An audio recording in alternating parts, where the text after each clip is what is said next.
Trophy ছাড়াই Ballon d'Or, এমবাপ্পের সামনে ইতিহাসে ৩ অনন্য নজির। ক্লাব কিংবা জাতীয় দলের হয়ে কোনো বড় শিরোপা নেই, তবুও কি ব্যালন ডি'অর জিততে পারেন কিলিয়ান এমবাপ্পে? ফুটবল ইতিহাস বলছে হ্যাঁ, এমনটা আগেও ঘটেছে। বিশ্বকাপ শেষ হওয়ার পর ফুটবল বিশ্বের সবচেয়ে বড় ব্যক্তিগত পুরস্কার ব্যালন ডি'অর নিয়ে শুরু হয়েছে জোর আলোচনা।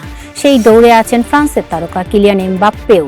যদিও এবারে মৌসুমে তার ঝুলিতে নেই কোনো বড় দলীয় ট্রফি, তবে ইতিহাস বলছে ট্রফি না জিতেও ব্যালন ডি'অর জেতা অসম্ভব নয়। 1995 সালে জর্জ ইউয়া পিএসজির হয়ে দুর্দান্ত পারফর্ম করেও বড় শিরোপা ছাড়াই জিতেছিলেন ব্যালন ডি'অর। তিনি ছিলেন প্রথম আফ্রিকান এবং প্রথম অ-ইউরোপীয় ফুটবলার যিনি এই সম্মান অর্জন করেন।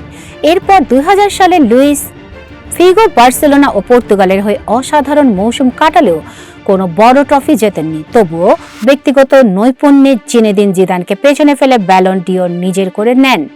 ফুটবল বিশ্লেষকদের মতে আধুনিক যুগে ব্যক্তিগত পারফরম্যান্স, গোল, অ্যাসিস্ট এবং বড় ম্যাচে প্রভাব অনেক সময় দলীয় সাফল্যের চেয়েও গুরুত্বপূর্ণ হয়ে উঠতে পারে।